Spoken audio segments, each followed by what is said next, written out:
Your Grace, many of our viewers may not be so familiar with the ministry of the Coptic Orthodox Church, so could you tell me a little bit about the church, its size and its ministry?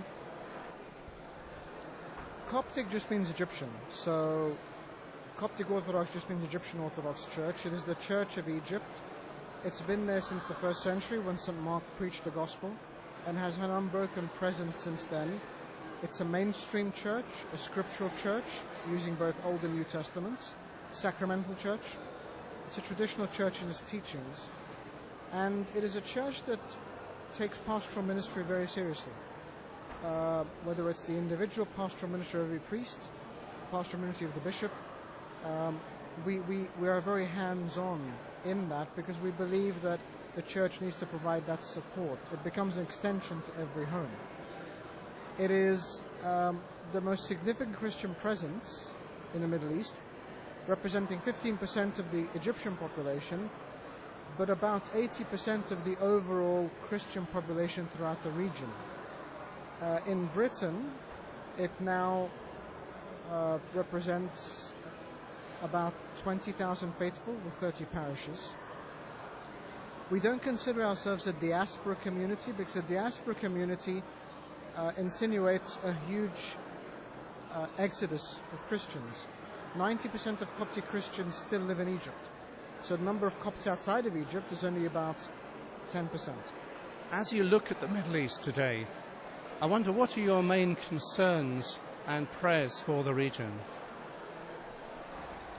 Well, of course, as we look at the Middle East, one sees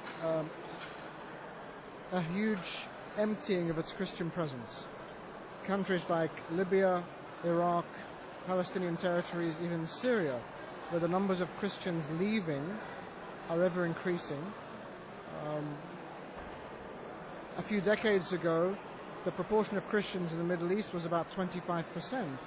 Now it's about 5%. And so that gives you an indication. There is massive displacement, both internally but also alarmingly externally. And that's come because of a lot of pressure on the Christians. There's been a successive and increasing wave of persecution, alienation, marginalization. Of course, that has fallen on other numeric minority groups as well, but it seems to fall more aggressively on Christians.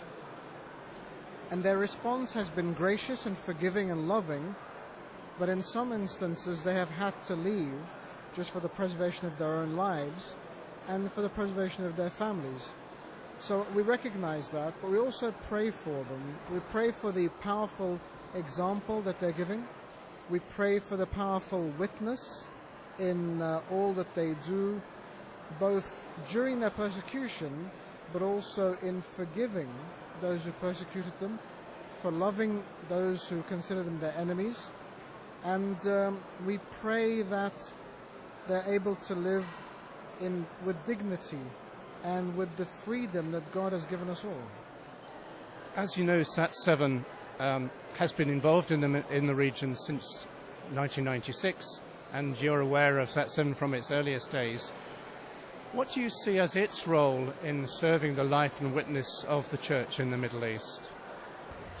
I think Sat7 has a very important role in that it is accessible in homes, it's accessible to communities.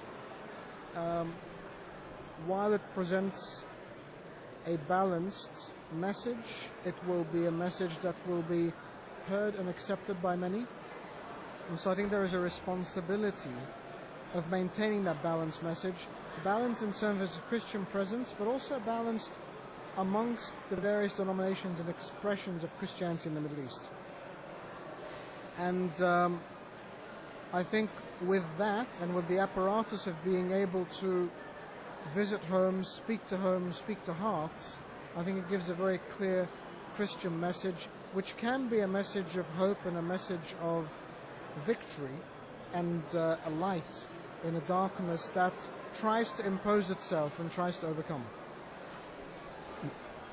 Education is one area that has been central to Sat7 since its beginnings, and as you know, we are beginning to look at developing an education channel.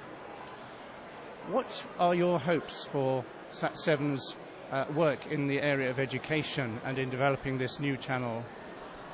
Education is one of the greatest answers to the problems of the Middle East.